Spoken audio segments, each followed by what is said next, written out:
Hola, bienvenidos a Bifurcados. El día de hoy les traemos un cuento de Jorge Luis Borges que se llama La Casa de Asterión. Este cuento es la reinterpretación de un mito griego. Este mito griego es el mito del Minotauro. El Minotauro es un personaje que es mitad persona, mitad toro y es hijo del rey de Creta. Bueno, en realidad, a ver, es hijo de Pasifae y el toro de Creta. Pasifae es la esposa del rey de Creta, digamos. Esa es la figura. Entonces el Minotauro, justamente al ser un monstruo, se lo encierra en un laberinto y Creta estaba en guerra con otra ciudad y como parte, digamos, del tratado de paz que hicieron, se tenían que entregar 7 doncellas y 7 jóvenes como sacrificio, digamos, para el Minotauro cada año, cada 3 años o cada 9 años. Esto depende, digamos, de la versión del mito que tomemos, digamos, ¿no? Esto es un poco para dar el contexto. Y la historia, digamos, más conocida en relación al Minotauro es la de Teseo, que es quien mata al Minotauro y logra salir del laberinto con ayuda de Ariadna y el ovillo de Ariadna, ¿no? Y Ariadna es media hermana del Minotauro. Este es un poco el contexto. Ahora, entrando ya a lo que es el cuento es un monólogo en primera persona de Asterión. Desde el título, en realidad, lo que busca Jorge Luis Borges es no darnos a entender que está hablando del Minotauro, ¿no? Sino hasta el final prácticamente no descubrimos que está hablando del Minotauro. Esto yo creo que es lo interesante de este cuento. Eh, un par de datos igual cortitos respecto a cuándo fue publicado. Fue publicado en 1947 en un periódico, Los Anales de Buenos Aires, y luego en 1949 es incluido en el Alep, que es un libro de cuentos cortos, ¿no? Em, entonces, básicamente se va relatando la historia de Asterión en primera persona. Y claro, él habla del laberinto como su casa. eh, Y bueno, yo creo que esto sería, digamos, los datos más generales para esta primera parte, digamos.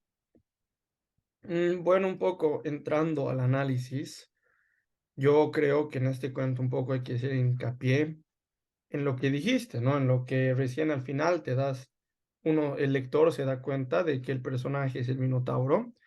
Y yo creo que en este cuento se trata de una manera humanizar al Minotauro, como que se lo ve como un personaje, como una persona, uno hasta el final no se da cuenta. Y lo que me llama la atención es que ya lo trata de humanizar, pero no de una manera en la que el lector se puede identificar con él, tal vez un poco desde el principio te genera un poco lo contrario de la empatía. Tal vez te encuentras con una persona muy soberbia, una persona que se cree dueño del mundo, dueño de este espacio, y una persona que lee este cuento por primera vez tal vez con los otros, lo comparo un poco con los otros cuentos de Borges, no sé, de estos espacios infinitos, ¿no? Como la Biblioteca de Babel o todos esos otros cuentos. Y uno se imagina una persona así. También hay muchos aspectos que en el cuento, este mismo personaje principal habla de su soberbia, que como él no está al nivel de los otros humanos, o habla de la inteligencia de los demás, habla de los atardeceres, de muchas cosas muy humanas, desde un aspecto de más arriba. Tal vez, no sé si en tu versión tienes, pero en mi libro, como que antes de que empiece el cuento, dice, y la reina dio a luz a un hijo que se llamó Asterión, y eso da una idea, tal vez un poco a lo que es, ¿no? Si no lees hasta el principio, tal vez aquí uno se imaginaría a un príncipe, a un rey, como lo dijiste, si no sabe lo del Minotauro. Y eso siento que es lo que llama la atención. Y también habla el cuento de lo que cuentas, ¿no? De estas personas que cuenta esta historia de otra manera. Yo siento que esto es la magia de este cuento, ¿no? A ver, me parece un tema central el que has mencionado de que aquí te muestra al Minotauro, que es un monstruo normalmente en la versión del mito, como alguien más humano, ¿no? Como tú dices, podrá ser alguien soberbio, también en algunos momentos parece alguien más bien eh, muy vulnerable, obviamente está solo, ¿no? También en algún momento, claro, él como es un monstruo, está relatando que en realidad no está encerrado en el laberinto, puede salir, pero sale y nota, digamos, que la gente lo desprecia porque es un monstruo, ¿no? Entonces, como tú dices, es un personaje, yo lo considero un personaje ambivalente, digamos, en ese sentido que por un lado te genera esa empatía porque está solo, está encerrado, la gente, digamos, lo rechaza, pero por otro lado también, digamos, relata cómo mata a las personas que entran al laberinto, ¿no? Justamente esta frase, cada 9 años entran en la casa 9 hombres para que yo los libere de todo mal. Entonces se nos presenta a él como una especie de redentor, por decir, de las personas que entran al laberinto, ¿no? Ese yo creo que también es otro tema central que me gustaría destacar del cuento, el tema de la redención, la muerte como redención de alguna manera, que esto también se extrapola al final de Asterión, ¿no? Porque otra frase cortita voy a leer porque yo creo que es importante. Se refiere a una de las personas a las que mató, digamos, y dice, uno de ellos profetizó en la hora de su muerte que alguna vez llegaría mi redentor. ¿Cómo será mi redentor? Me pregunto. ¿Será un toro o un hombre? ¿Será tal vez un toro con cara de hombre o será como yo? Esa yo creo que es una frase central del relato, ¿no? También, obviamente, esta frase nos da, digamos, una pista de quién se trata el relato, aunque obviamente no es completamente explícito, pero se refiere a la persona que lo va a matar, que en este caso es Teseo, como su redentor, ¿no? Y en otra parte del cuento también se refiere o sea, que tiene el deseo de que su redentor lo lleve a un lugar con menos galerías y menos puertas, ¿no? Entonces, justamente se nos muestra este aspecto del Minotauro que en su soledad, en su laberinto, está esperando a su redentor, ¿no?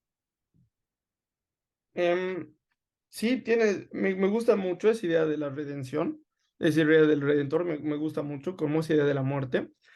Tal vez hablando sobre esa última frase, ¿no? A mí me llamó la atención la frase que viene antes, ¿no? El sol de la mañana reverberó en la espada de bronce, ya no quedaba ni un vestigio de sangre. Y es quien dice eso, ¿no? Como que tú dices, el cuento se cuenta en una primera persona hasta ese momento. En ese momento uno entra, yo creo que este es un omnivalente como que lo sabe todo, esta última frase, ¿no? Tal vez se puede volver una conversación, no sé, como que es esa frase y luego viene la respuesta, porque igual dijo Teseo, ¿no? Es como que a quién le está respondiendo. Y eso también siento que llama la atención, esta idea, ¿no? Como que del final, que como que comparte también la identidad de Borges, que en el final te da un fuerte cambio, ¿no? Como que tienes un cambio que es al final el eje del cuento en la última oración. A mí me llamó también me llamó mucho la atención lo del laberinto en general, cómo él describe el laberinto, cómo él es su casa. Yo cuando leía la primera vez decía, uy, ¿cómo alguien puede tener una casa así, ¿no? ¿Cómo alguien se puede sentir en casa en un laberinto? Y luego cuando un poco más leí sobre la historia del Minotauro, ya ahí ya entendí, ¿no? Sobre a qué se refiere, ¿no? Sobre tener el laberinto como la casa. Pero en ningún momento habla del laberinto como un lugar que le hace mal, ¿no? Más bien dice, esta es mi casa y cuando salgo, como dijiste, están los humanos, están o veo, no, no es como que se siente mal. Y siento que ahí como que tienes el aspecto del hogar, que puede ser cualquier lugar, ¿no? También puede ser un laberinto. No sé, siento que hay mucho que interpretar. Ahí también entra la soledad, como dijiste. Y no, en general me gustó muchísimo el cuento, la verdad. Me gustó mucho. Y hace mucho tiempo que no leía o me interiorizaba, ¿no? Con estos, con algo de la mitología. Y cada vez que leo a Borges, siento cómo puede saltar de un tema de la Segunda Guerra Mundial a algo de la mitología, a algo de Argentina en los años tantos, y cómo logra jugar con estos. No, eso no te puedo decir algo que es verdad, no, no es una realidad, esto es lo de la mitología, tal vez sí, pero cómo logra jugar con estas, con estos elementos dentro de una historia. Un tema que me ha parecido central de lo que has dicho es el tema del final, ¿no? Justamente termina con otra gran frase que dice, lo creerás, Ariadna, el Minotauro apenas se defendió. Entonces, esto es como que Teseo está hablando con Ariadna, ¿no? Entonces, hemos pasado de un relator que es el propio Minotauro, a como tú decías, un relator de un omnipresente que puede ser el mismo Borges en una oración, y luego pasamos a Teseo como el relator, ¿no? Entonces, yo creo que este tema de la estructura del cuento es muy complejo para hacer un cuento tan corto, ¿no? Es realmente un cuento muy corto, tal vez eso no hemos hecho el énfasis suficiente, pero como se está pudiendo ver, es un cuento con muchas facetas, digamos, importantes, ¿no?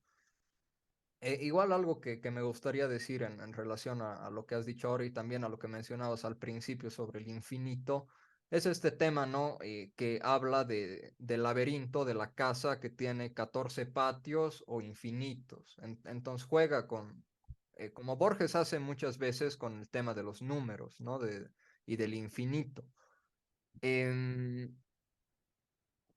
bueno, finalmente algo con lo que me gustaría cerrar, digamos es un poco con lo que empezaste de que Asterión nos aparece como un personaje soberbio, digamos, porque él dice, quizás yo he creado las estrellas y el sol la enorme casa, pero ya no me acuerdo. Entonces, es un personaje que por un lado, si no me equivoco, al principio del cuento sabe, digamos, que es hijo de reyes, ¿no? Que es de una dinastía real, pero al mismo tiempo, como que tiene esa sensación de no saber cuál es su historia, por decir, ¿no?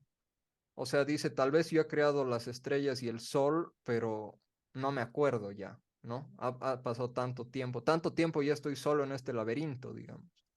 Entonces, yo creo que ese es un tema también central y como, digamos, también él en algún momento habla de que solo hay un sol y también solo hay un asterión, o sea, solo hay uno como él, ¿no? Entonces, yo creo que un tema bastante recurrente en este cuento es ese de que Asterión se siente solo, único, diferente, ¿no? Y que está en ese laberinto al que él llama casa, esperando la muerte prácticamente, ¿no? Esa es un poco como yo entendería, digamos, el cuento. Oye, qué lindo, sí, sí, como que está esperando la muerte y al final la encuentra, ¿no? Y siento que a pesar de que dices esto, ¿no? Como que se siente solo, me llama la atención justo ahorita, volví a ver esa parte, ¿no? Que dice, por lo demás, algún atardecer pisó la calle, si antes de la noche volví, lo hice por el temor que me infundieron las caras de la plebe. Y siento que ahí, a pesar de que se siente solo, al salir también ve a los demás como algo inferior, ¿no? Como que él siempre tiene esa idea, ¿no? Como dijiste, tal vez yo creé el sol, hay un solo sol, yo soy yo soy Asterión, ¿no? Solo hay uno. y siento que aún se siente por encima, ¿no? De todos. Y eso también me parece algo muy actual, como que me parece una idea muy actual, es hoy, aunque es un libro escrito hace mucho tiempo, tal vez está hablando de algo de la mitología, ¿no? Que no sabemos cuándo ha pasado, cómo aún puede meter en esos personajes eso, ¿no? De que todos, esa escala, ¿no? De que uno se siente más que el otro, y cómo a pesar de tus propias inseguridades, tu propio miedo, sigues teniendo tiempo para ver a los demás como menos, no sé, y siento que eso es algo muy importante, y siento que volver a recargar, dijiste eso de que es un cuento muy corto, pero siento que él logra meter un personaje muy amplio, muy denso, en un cuento muy pequeño. Totalmente. Realmente es un cuento al que se le puede sacar mucho jugo, ¿no? Desde cómo está estructurado la historia, el personaje, todo lo que está detrás. Como siempre, Borges es en sí mismo, tiene una capacidad narrativa increíble, ¿no? Como tú dices, los cuentos griegos, digamos, son algo que tal vez uno puede ver en el colegio alguna vez, pero no es algo muy que uno lo va a tener muy presente, ¿no? Y yo creo que es interesante cómo él logra traer eh, a, como tú dices, mezclando con sus otros cuentos, digamos, más actuales, un mito griego que no te das cuenta que es un mito griego hasta la última oración prácticamente, ¿no? Em, Bueno, por mi parte yo creo que eso sería todo para no ser muy repetitivo, ¿no? Por mi parte también. Bueno, como siempre les agradecemos mucho por estar aquí con nosotros. Nos pueden dejar sus comentarios sobre qué les ha parecido este cuento. Léanlo, es un gran cuento, como toda la obra en general de Borges. Es un cuento muy interesante. Y nos pueden encontrar en Facebook, en YouTube, en Instagram, en Spotify. Síganos. También déjennos un me gusta en nuestros videos. Y eso, muchas gracias. Hasta la próxima. Chao.